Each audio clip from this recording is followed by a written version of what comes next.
गुलाम नहीं हूँ, मैं आजाद हूँ। और अगर मैं आजाद हूँ तो मेरी आजादी मुझसे कोई ना छीन सकता है, मेरी जबान ना कोई बंद कर सकता है। अफगानिस्तान हमारे पड़ोसी हैं, एक जबान हम बोलते हैं, हमारी 1200 से ज्यादा किलोमीटर की बॉर्डर है। मुझे उनसे बात करने दो, क्या हो रहा है पाकिस्तान में, परवाह ही नहीं है, क्योंकि खून मेरा बह रहा है। मेरा खून क्या पानी है। अब मैं ऐलान करता हूँ यहाँ पर, आपकी अपनी पॉलिसी है तो अपनी पॉलिसी अपने घर में रखो, मैं खुद अफगानिस्तान से बात करूंगा। सीएम केपी का बयान आया है कि हम खुद जो है अफगानिस्तान से मुज़ाकरात करें। ये फेडरेशन के ऊपर डायरेक्ट हमला है, ये ज़हर कातिल है इस मुल्क के लिए, जिस रास्ते के ऊपर सीएम केपी जो है खुद चल रहे हैं। मैं मुतालिबा करता हूं उन तमाम इदारों से कि अपना हुदूद, अपना कुयूद आइन के अंदर महदूद करो। अगर आइन के अंदर आप बाहर जाओगे तो खुदा न ख्वास्ता वफाक के लिए बहुत बड़ा खतरा है। पुलिस के बारे में मैंने कहा कि सूरज गुरूब होने से पहले वो थानों में महदूद हो जाते हैं, उन्हें बाहर निकलने से मना कर दिया गया है। सारी रात सुबह तक मुसल्लह गिरोहों के कब्जे में होती है। और इस सूरत हाल में आप मुझे बताएं कि फिर रियासत की रिट कहाँ है। एक्सटेंशन का अमल अगर फौज के अंदर है तब भी गलत है, अगर अदलिया के अंदर है तब भी गलत है। ये तो कल पार्लियामेंट भी मुतालबा कर सकता है कि 5 साल के बाद हमें भी 5 साल की एक्सटेंशन दी जाए। बिस्मिल्लाहिर्रहमानिर्रहीम। लाखों करोड़ों दरूद नबी अकरम सल्लल्लाहु अलैहि वसल्लम पर और उनकी आल पर। गणापुर साहब के कल के बयान ने तहलका मचा दी और ऐसा महसूस होता है कि अगर वो वाकई अफगानिस्तान के साथ मुज़ाकरात स्टार्ट कर देते हैं तो शायद वफाक की तरफ से कोई ऐसा कदम उठा लिया जाए जिससे गणापुर साहब की हुकूमत खत्म हो जाए। इमरजेंसी लगने के चांसेस भी हैं और गवर्नर राज लगने के चांसेस भी हैं। क्या ये वाकई ऑप्शन है टेबल पे या नहीं, ये एक सवाल है जो आज के शो में हम डिस्कस करेंगे। और मौलाना फजलुर रहमान साहब की तरफ से और असद कैसर साहब की तरफ से यह एतराज़ किया जा रहा है कि खैबर पख्तूनख्वा के अंदर 4 अजला के अंदर पुलिस एहतजाज पे है और पुलिस जो है वो स्टेट के साथ कॉपरेट करने के लिए तैयार नहीं है। क्यों नहीं है, ये एक सवाल है, बड़ा सवाल है जो आज के शो में हम डिस्कस करेंगे।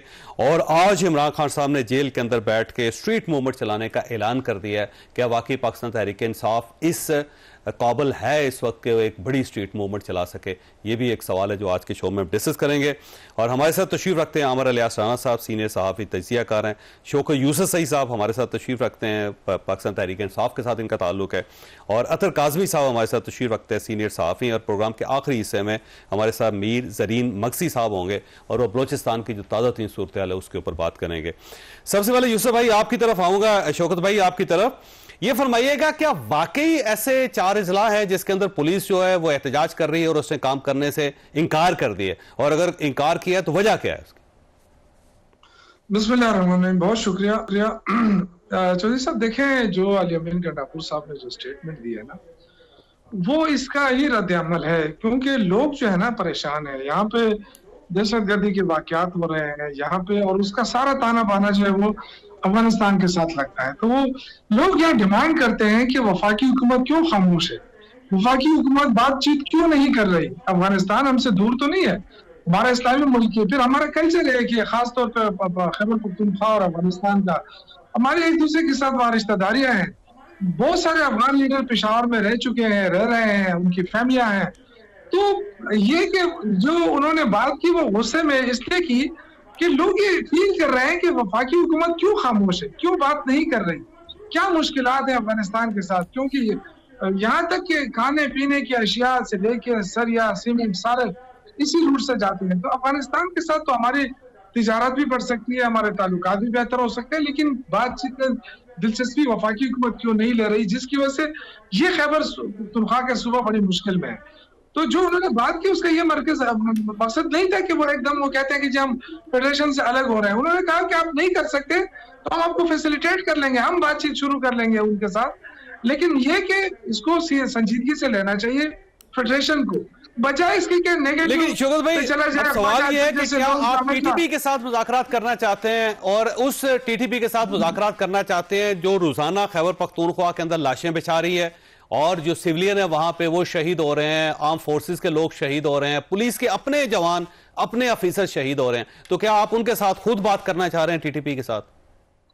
मैंने टीटीपी की बात नहीं की है, ना अली अमीन गंडापुर साहब ने टीटीपी की बात की, उन्होंने अफगान गवर्नमेंट की बात की है। अफगानिस्तान के साथ हम बातचीत कर सकते हैं, हम फैसिलिटेट कर सकते हैं। अगर सूबाई वफाकी हुकूमत को कोई मुश्किलात आ रही हैं, वो बातचीत में संजीदगी नहीं दिखा रही, इसलिए थोड़ी सी परेशानी है लोगों को। लेकिन आप दूसरी तरफ देखें, यहाँ जो गवर्नर बैठा है वो भी जल्दी पे तेल का काम कर रहा है। उसने भी आज तक कभी ये नहीं कहा है कि इस सूबे की मुश्किलात को देख के मुश्किलात हल करने में कोई मदद करे। आए रोज बयानात डालता है, उसको बड़ा शौक चढ़ा हुआ है मीडिया पे आने का। तो कम से कम ये सूबा जो है मुश्किल में है, इसकी मुश्किलात को देखा जाए, लोग परेशानी का मुजाहरा कर। आप देखें पुलिस जो है, आप मुझे बताएं कि खुदा न ख्वास्ता पुलिस फोर्स जो है जिस तरह वहां निकली है 3-4 सूबों में, आप देख रहे हैं, मौलाना फजल रहमान साहब ने भी बात की, मुश्किलात हैं। तो क्या हमने अगर दहशतगर्दी पे काबू पाया है तो क्या हमने अलग अलग करके पाया? यही फौज, यही पुलिस, यही आवाम मिलकर कुर्बानी दे रही है तो हम इस पे काबू पा रहे हैं। आज भी मैं ये मसला ये है कि अगर पुलिस एहतजाज कर रही है तो वो तो फेलियर है सूबाई गवर्नमेंट का, कि पुलिस भी उनके कंट्रोल में नहीं है और वो एहतजाज कर रही है। क्या पुलिस वफाक के खिलाफ एहतजाज कर रही है? देखिए, सूबाई गवर्नमेंट का मौकफ आ गया है, आईजी ने उसका मौकफ बयान कर दिया और हम राब्ते में हैं, हम पूरी कोशिश कर रहे हैं। लेकिन देखिए, मेरे ख्याल से मैं जाती तौर पर समझता हूँ कि अगर हम फौज से कहें कि जी आप ऑपरेशन करें अलग, पुलिस से कहें जी आप अलग हो जाएं, तो कभी भी हम ये जंग नहीं जीत सकते। ये मेरा 100% मैं आपको कह रहा हूँ। देखिए, ये कोई बॉर्डर की जंग नहीं है, ये अंदरूनी जंग है। यहाँ पे आबादियों के अंदर घुसना होता है तो तीन फैक्टर्स है। आपके साथ लोकल लोगों का होना बहुत लाजमी है, आपके साथ लोकल पुलिस का होना बहुत लाजमी है जब भी आप ऑपरेशन शुरू करते हैं।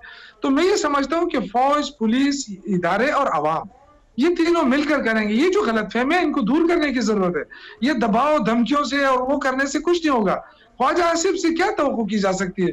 ये बजाय इसके गंडापुर साहब को समझाना चाहिए ना। देखे, दबाव वो डाल रहे हैं, धमकियां वो दे रहे हैं, और बाकी इदारों के साथ उन्होंने चलना है क्योंकि चीफ मिनिस्टर वो हैं। देखिए, हम तमाम इदारों के साथ चल रहे हैं, लेकिन जब वफाकी हुकूमत गैर संजीदगी का मुजाहरा करेगी और सिर्फ सारा फोकस इस पे होगा कि पीटीआई को किस तरीके से क्रश किया जाए, यही अफगानिस्तान का एक बहुत बड़ा इशू चल रहा है यहाँ पे केपी के अंदर। तो आप मुझे बताएं कि आपकी वजारत खारजा ने आज तक कितनी कोशिश की है?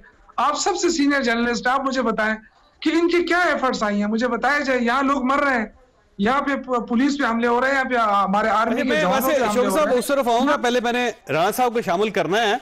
आपका नुक्ता आ गया है, लेकिन आपको एक बताऊं कि मौलाना फजलुर रहमान साहब तक को भेजा गया था वहां पे, शायद आपको याद नहीं। ये बताइए राणा साहब, ये जो गंडापुर साहब का बयान है, वफाक तो उसको समझ रहा है कि ये इंटरवेंशन है वफाक के अंदर और ये वफाक को तोड़ने की धमकी है और इसके ऊपर एक्शन होना चाहिए।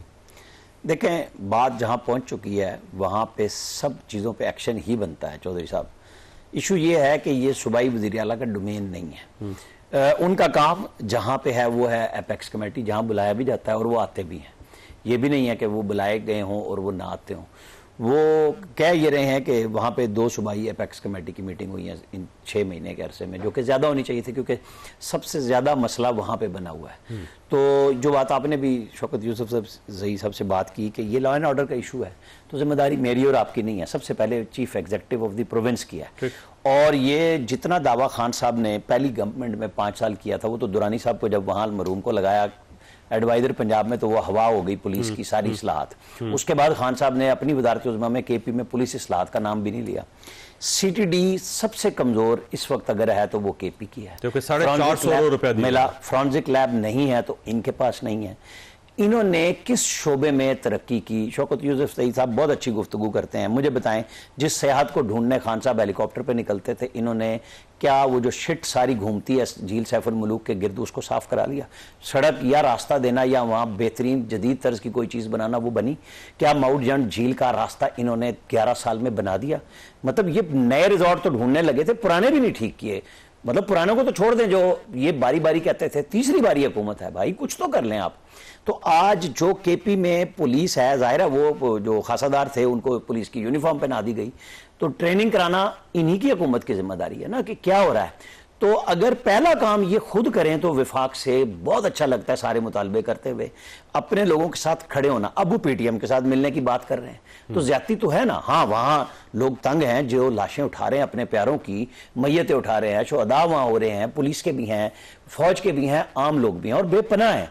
वो बिल्कुल एक नुकसान है, लेकिन उसका फोरम ये नहीं है कि मैं अफगानिस्तान जाऊं। आपने इन्वेस्टमेंट करनी है ना, आप करना चाहते हैं, शहबाज शरीफ भी चाइना जाते थे, विफाक के साथ मिलके जाते थे, कि सिंध गवर्नमेंट ने भी बाद में सी पैक में शुरू कर दिया था। परवेज खटक से मैंने खुद पूछा वन बेल्ट रोड पे, मैं कहा जनाब आप क्या करने जा रहे हैं? कहेंगे नहीं यार हमने तो धरनों में टाइम बहुत लगाया, अब हम एक सड़क चित्राल से लाएंगे चाइना से, और एक हमें हंस के कहेंगे डंकी फार्म्स मानसेरा में मिला क्योंकि हम लेट हो गए। तो ये काम अगर करने हैं तो प्रॉपर अंदाज से करें ना, धमकी लगा के क्यों कर रहे हैं? हाँ बिल्कुल सही। अदर काजमी साहब ये फरमाइए सर, ये एक मुतालबा किया जा रहा है कि वहां जो इदारे हैं खैबर पख्तूनख्वा के अंदर, उन्हें अपनी हदूद में रहना चाहिए। अब सवाल यह है कि अगर फर्ज करें इदारों को पुल आउट कर लेते हैं वहां से, अफवाज पाकिस्तान को यह कह दिया जाता है जी आप कोई ऑपरेशन नहीं करेंगे, किसी जगह कोई सिक्योरिटी नहीं देंगे, तो क्या खैबर पख्तूनख्वा की जो एडमिनिस्ट्रेशन है, जो इंतजामिया है, वो इस काबिल है कि वो अफगानिस्तान के इशू के साथ निपट सके? देखिए ऑब्वियसली इस वक्त तो आप पाकिस्तान की किसी भी खित्ते से अगर सिक्योरिटी फोर्सेस को पुल आउट करेंगे वहां पे तो मसाइल होंगे, लेकिन इशू ये है कि वहां पे मसला क्या है उसको समझने की जरूरत है। वहां पे पुलिस जो एहतजाज कर रही है वो कोई सूबाई हुकूमत के खिलाफ एहतजाज नहीं कर रही, मुकामी सतह पे जो अटैक्स वगैरह हो रहे हैं उसके हवाले से उनके तहफुजात हैं। अली अमीन साहब जो बात कर रहे हैं वो भी ये कह रहे हैं कि वफाकी हुकूमत उस तरफ तवज्जो नहीं दे रही उन मामलात को, इसलिए कि वहां पे अटैक्स हो रहे हैं, ज्यादा तवज्जो देने की जरूरत है। तो ये मामला है। मेन चीज ये है कि चौधरी साहब चीजें आज इस नहज पे पहुंची क्यों है कि यहाँ पे इस किस्म की बातें हो रही हैं, और ये नहीं हुआ कि वन फाइन मॉर्निंग अली अमीन ने रियलाइज किया है कि ये हो रहा है, नहीं, ये तसलसल है एक वाकयात का। यहाँ पे हर कोई अपने अपने अगर आईनी इदारा इख्तियार के अंदर रहे, चाहे वो वज़ीर आला साहब हो या वफाकी हुकूमत हो, तो यकीनन इतने मसाइल नहीं होंगे। यहाँ पे बहुत कुछ होता रहा 2 साल के दौरान। जिस तरीके से आपने खैबर पख्तूनख्वा की असेंबली की जो मोअज़्ज़िज़ मेंबरान है उनकी अगर आप तकारीर सुने तो मेरे ख्याल में वो इंतहाई परेशान कौन है। तो ये कोई अली अमीन की जात का मसला या किसी एक थाने का मसला नहीं है, ये इस वक्त पाकिस्तान का मसला है। हुकूमत को देखने की जरूरत है कि किस चीज के ऊपर लोग तहफुजात का इजहार कर रहे हैं और उस मसले को हल करें। इसको एक पॉलिटिकल पॉइंट स्कोरिंग के लिए और भी बहुत सारी चीजें उनके ऊपर हो सकती है पॉलिटिकल पॉइंट स्कोरिंग, लेकिन ये मसला मुझे लगता है ज्यादा अहम है, इसमें सियासत इन्वॉल्व ना की जाए, इस मसले को हल किया जाए। ठीक हो गया। अच्छा शौकत साहब आपके पास एक सवाल छोड़ के जा रहा हूं, ब्रेक लेनी है मैंने, कि पख्तूनख्वा के अंदर जितनी स्पेस पीटीआई को मिली हुई है, मेरा नहीं ख्याल कि किसी और जगह पे होगी। वहां से कोई एमपीए अभी तक नहीं उठाया गया, कोई एमएनए वहां पे नहीं उठाया गया। असम्बली जो है वो इवन इतनी खुद मुख्तार है कि वो वफाक के खिलाफ एक करारदाद भी पास कर लेती है और उसके ऊपर भी किसी किस्म का रिएक्शन इस साइड से नहीं आता।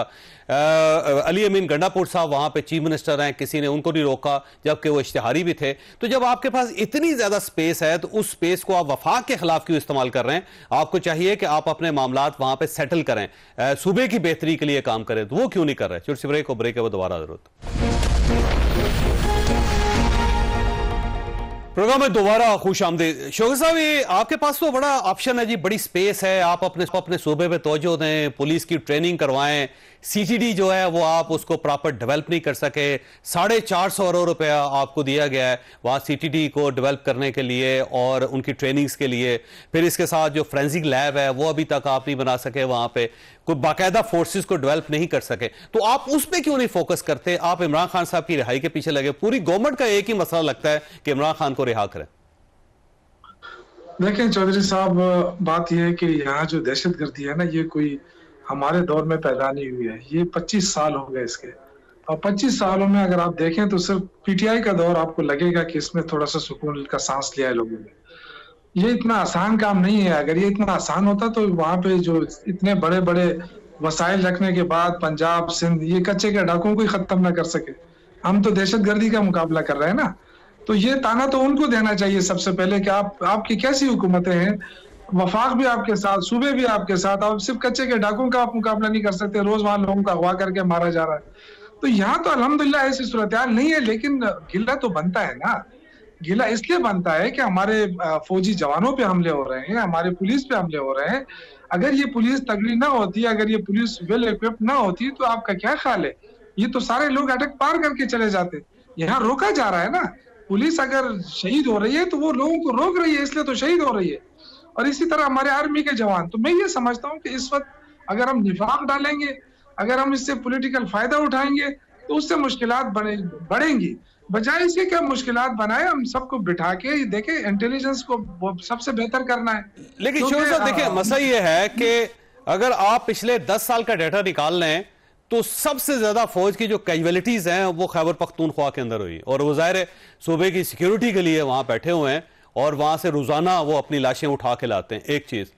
लेकिन अचानक फिर चीफ मिनिस्टर साहब ये कहते हैं कि आप अपनी पॉलिसी अपने पास रखें, मैं खुद डायलॉग करूंगा अफगानिस्तान के अंदर। तो इसका मतलब ये हुआ कि आपको ये जो पॉलिसी है वो पसंद नहीं है, आपको अपनी पॉलिसी लेके आना चाहते हैं। तो इतनी कुर्बानियों के बाद अगर आप इन लोगों से कहें कि जी आपकी पॉलिसी ठीक नहीं है तो मैं अपनी पॉलिसी दूंगा, तो फिर क्या कहा जाएगा, क्या समझा जाएगा उसको?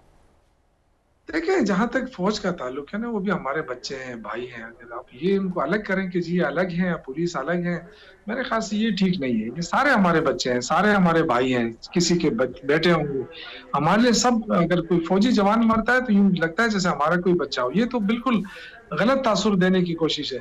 मैं ये कह रहा हूँ कि देखें, अली अमीन गंडापुर साहब सूबे के चीफ एग्जीक्यूटिव हैं, उन्हें 4-4 करोड़ आवाम उनके पीछे है, रोज वो ये चीज देखते हैं। लोग यहाँ इश्तिहाल में आते हैं, क्यों पुलिस आज एहतजाज कर रही है? तो ये सारी चीजें मिलके हमें, बजाय इसके कि हम उस पे जल्दी पे तेल का काम करें, वफाकी वजीर दिफा है, इनको चाहिए कि ये अच्छा बयान देता है कि आओ बैठे बात करते हैं, क्या मसला है, मसला हल करते हैं। यहाँ एक तरफ मुल्क डूब रहा है, मईशत बैठ गई है, खत्म हो रही है, पैसा है नहीं, IMF के आगे कचकोल फिरा रहे हैं, मुल्क आपके साथ ताउन नहीं कर रहा, आप कहते हैं जी इसको खत्म करो, उसको खत्म करो। क्या हो जाएगा? आप ये गवर्नर राज लगाना है, लगा के देखो ना, इससे क्या होगा? क्या मुल्क में इस्तेकाम आएगा?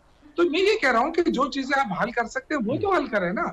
ये कोई कश्मीर का मसला तो नहीं है, ये अफगानिस्तान का मसला बहुत आसान है। उससे आप अफगानिस्तान की हुकूमत के साथ बैठ सकते हैं, बात कर सकते हैं, हम आपको फैसिलिटेट कर सकते हैं, ये सूबा कर सकता है। तो हमें इस पे कोई खुशी तो नहीं है कि हमारे आर्मी के जवान मर रहे हैं तो हम कहते हैं नहीं वो शहीद हो रहे हैं तो खैर होने दो। भाई क्यों? वो भी तो किसी के बच्चे हैं, वो भी तो वो है, तो हमें तो एक जैसी तकलीफ हो रही है।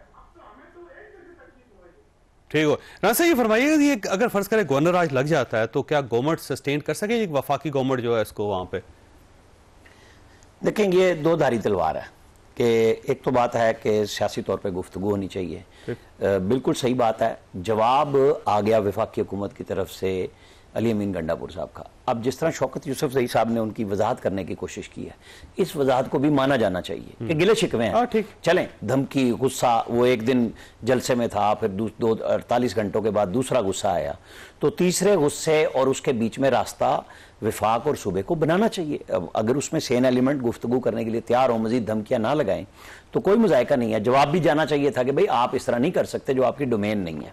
लेकिन अगला मरहला यही है, अगर आप गवर्नर राज लगाते हैं, लगा तो सकते हैं, एक प्रोक्लेमेशन ऑर्डर होना है, सदारती फरमान होना है, कैबिनेट डिवीजन ने जारी कर देना और आपको फिर पार्लियामेंट के मुश्तरका इजलास से पास कराना है। कानूनी आईनी पोजीशन मौजूद है, लेकिन वही बात के लोगों में झगड़े बढ़ेंगे, नफरतें बढ़ेंगी, वहां पहले ही एक दहशतगर्दी की लहर है। लेकिन उसके साथ साथ जहां सूबाई वजीर आला ये सारी बातें कर रहे हैं अपने जिले में, जहां से गवर्नर है, जहां से मौलाना फजलुर रहमान है, कॉन्स्टिट्यूंसी भी एक है, और वो दोनों एक बात कर रहे हैं। एक इल्जाम ये आ रहा है कि जी या तो ये मिले हुए हैं जो भत्ते मांग रहे हैं तालिबान वहां से। आज मौलाना ने कहा है कि 47 या 50 लोग सरकारी मुलाजिम वहां से अगवा हो चुके हैं, शाम में आप अपने जिले में घुस नहीं सकते। वो कहते हैं कि गंडापुर साहब भी नहीं जा सकते, और इत्तेफाक से IG भी वहीं से, ठीक है, अख्तर गंडापुर साहब भी वहीं से है। तो ये सारे मिल बैठ के एक सूबे में, वो कहते हैं गवर्नर साहब मैं आपको बैठने नहीं दूंगा, वो कहते हैं मैं तुम्हें चलने नहीं दूंगा, मुझे पता है तुम कहां से प्रेस कॉन्फ्रेंस करते हो। तो ये सारों को बैठना चाहिए। पहले सूबाई एपेक्स कमेटी में स्पेशल इनवाइट करें मौलाना फजलुर रहमान को, गवर्नर को, बैठें और तय करें, चीज़ों को वहां भी ठीक करें, विफाक में भी ठीक करें। एक तरफ जब ख्वाजा आसिफ ये कहते हैं कि ये तो नस्तालीक उर्दू जो है ना लखनवी, उसको भी शर्मा गए हैं कि इतनी अच्छी गुफ्तगू करते हैं, बहुत अच्छी बात है, चलें वो गुस्से में है तो आप गुस्सा खत्म कर दें।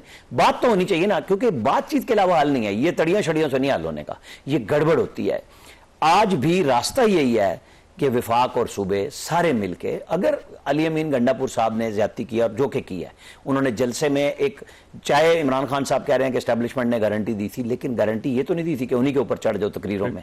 उसका मजीद रास्ता लेना चाहिए था, ना ये कहने की जरूरत पड़ती कि हमें गारंटी दी गई थी और ये कि जी मैंने 6 लोगों को नॉमिनेट किया था, वहां से तो जवाब है कि जनाब कोई बात नहीं करनी हमने आपसे। तो ये भी अब 6 लोग भी बताएं कि ये कौन लोग थे, अली अमीन गंडापुर थे, आरिफ अलवी साहब थे, और क्या बात हुई और किसने रिफ्यूज किया, नहीं किया।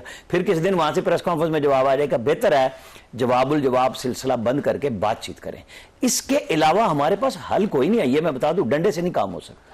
अच्छा ये फरमाइएगा, अतर काज़मी साहब के गवर्नमेंट का ये कहना है, वफाकी गवर्नमेंट का ये कहना है कि हम बैठने के लिए तैयार हैं। एक तो इमरान खान साहब बैठने के लिए तैयार नहीं होते, और दूसरा वो ये कहते हैं कि जब भी कोई मामला तय होने लगते हैं तो वो सिर्फ और सिर्फ एक ही शर्त रखते हैं, ना सूबे की बात करते हैं ना दहशतगर्दी की बात करते हैं, वो कहते हैं जी इमरान खान को छोड़ना है। तो वो कहते हैं उनका एक ही एजेंडा है कि इमरान खान को छोड़ना है। तो जब आप सूबे की बात नहीं करेंगे तो कैसे मामला सेटल होंगे फिर?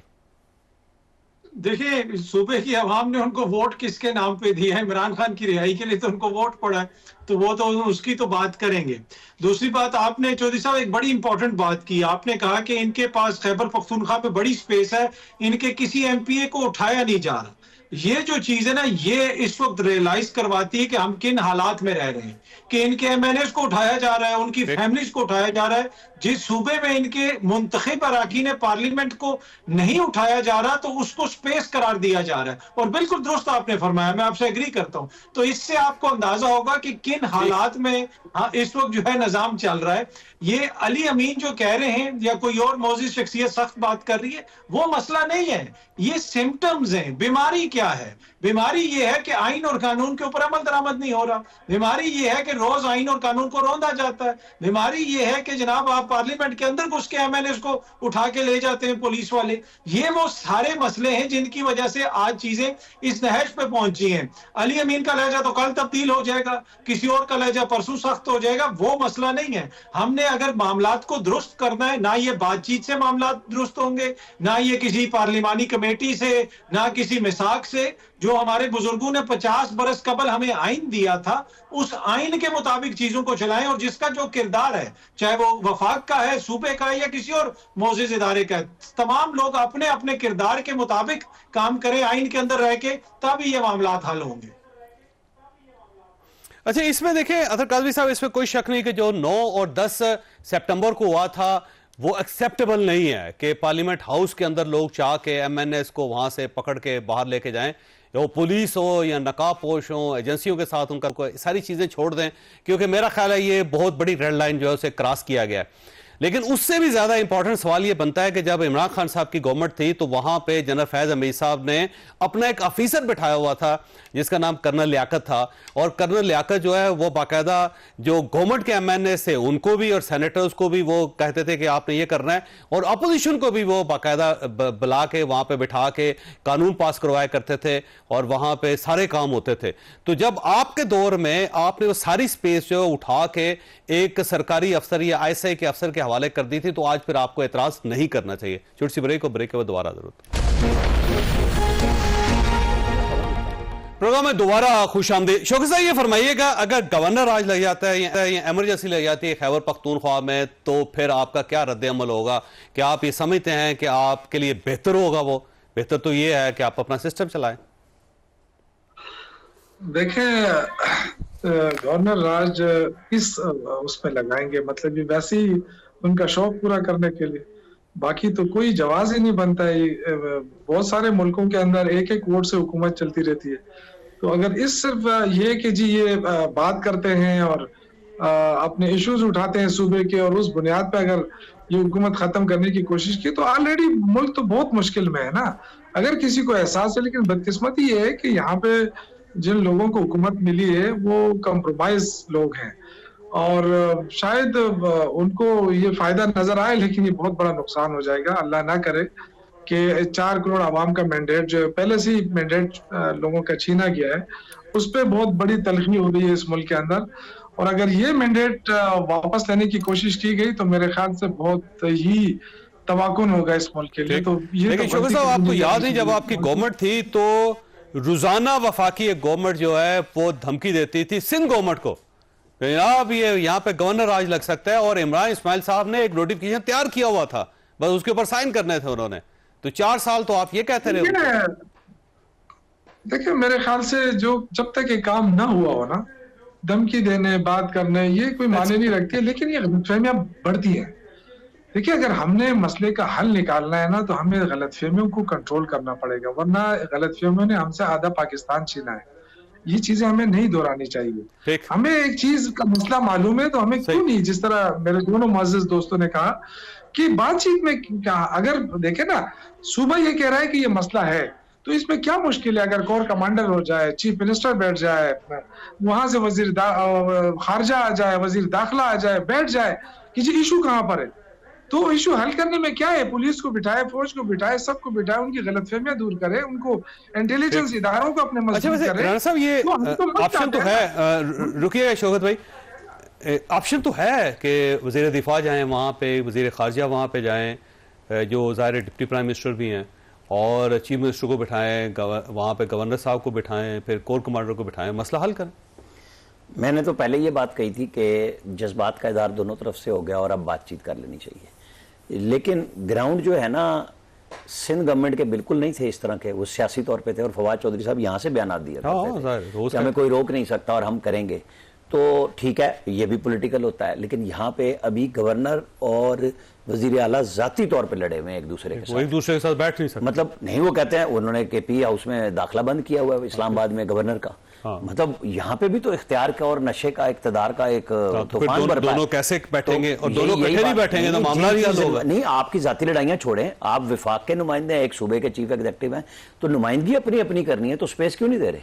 अगर ये इतना दिल चीफ एग्जीक्यूटिव का नहीं है कि गवर्नर को स्पेस दे दें कि आप नथिया गली में भी नहीं घुस सकते, आप इस्लामाबाद के पिया उसमें भी नहीं घुस सकते, और आप फलांज, और फिर दोनों एक दूसरे के खिलाफ जो बयान देते हैं, तो सबसे पहले तो घर से बात होती है ना। आप चले गए जनाब अफगानिस्तान से, वो आज वो उसने कहा है ना रऊफ क्लासरा ने कि फिर वहां जाएंगे तो वो कहेंगे डिफरेंट लाइन तो पेशावर तक आती है, और मुल्ला हैबतुल्लाह अखुनजादा के पास जाके जरा बैत भी कर लें, ठीक, तशरीफ ले जाएं वहां पे। देखिए आधी बैत तो बड़ी है, अगर गवर्नर की बात मान लें, गवर्नर के साथ तो फासला बहुत कम है। यही मैं कह रहा हूं कि भाई आप वहां ठीक करने जा रहे हैं, लेकिन अगर ये तय हो जाता है गवर्नर, आज मैं पहले भी कह रहा हूं कि लगना कोई मुश्किल काम नहीं है। असल बात है रिपरकशंस क्या होंगे उसके, पीटीआई कितनी रेजिस्ट करेगी। ये जो आज कर रहे हैं जलसे में, ये इतना बड़ा काम नहीं दिखा सके इस्लामाबाद वाले में, ये 21 पे फोकस करें, और मेरे हिसाब किताब में बजाय तलखियां बढ़ाने के, अब जैसे शौकत यूसुफजई साहब ने कहा है कि वो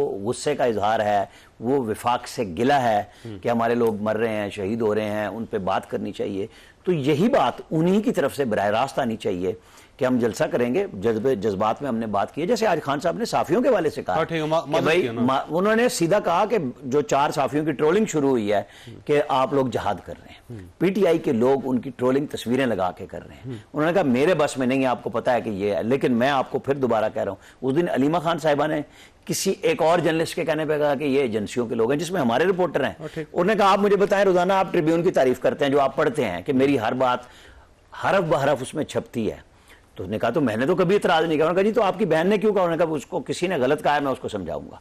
फिर ये पीटीआई शुरू होगी। यही वो अलमिया है जो पीटीआई कहीं पे, मतलब इनका ख्याल ये है कि हम डंडा डोली करके, जो अब तक इनकी सियासत में कामयाबी भी है, पाकिस्तान को जितना मर्जी नुकसान हो गया हो, वरना अप्रैल 22 में ये कहां खड़े थे कि इनके अपने एमपी और एमएनए छोड़ छोड़ के नून की तरफ जा रहे थे।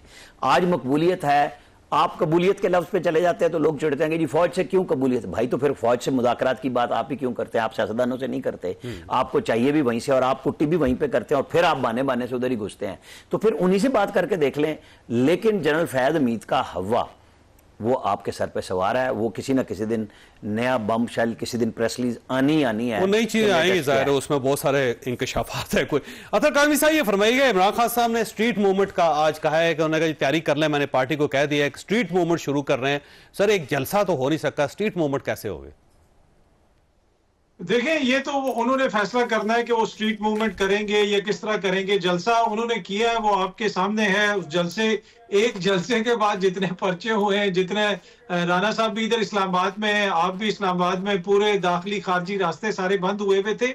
इसमें कोई राय नहीं है कि, कोई दो राय नहीं है कि पाकिस्तान तहरीक इंसाफ के पास इस वक्त मकबूलियत है। वो इशू नहीं है। इशू ये है कि ये मुल्क कब तक हम इस तरह चलाते रहेंगे। चौधरी साहब वो जलसे की बात करेंगे, ये रोड बंद करने की बात करेंगे, क्या इस तरह मुल्क सस्टेन कर सकता है कि मसलसल हम इस हैजानी कैफियत में रहें और मसलसल लगे ये कि सूबा वफाक से बरसरे पेकार है, एक इदारा दूसरे से नाराज है, ऐसे मुल्क नहीं चल सकते। अगर हमने मुल्क को चलाना है तो फिर उसको आइन और कानून के मुताबिक चलाना पड़ेगा। जिसका राइट है, आइन अगर कानून उसको राइट देता है कि वो जलसा करे, वो जलसा करे। जिसका राइट है कि वो हुकूमत उसकी हो, वो हुकूमत करे। तो मामला तभी सेटल होंगे जब हम आइन और कानून के ऊपर आएंगे। जब तक आइन और कानून के ऊपर नहीं आएंगे, इसी तरह मामला चलते रहेंगे।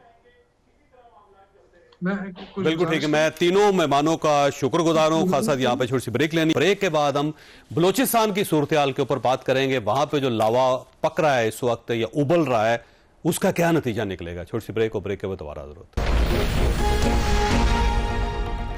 प्रोग्राम में दोबारा खुशामदीद। हमारे साथ इस वक्त बलूचिस्तान से मीर ज़रैन मक्सी साहब तशरीफ रखते हैं। बलूचिस्तान असम्बली के रुकन है और बहुत ही वाइब्रेंट सियासतदान है।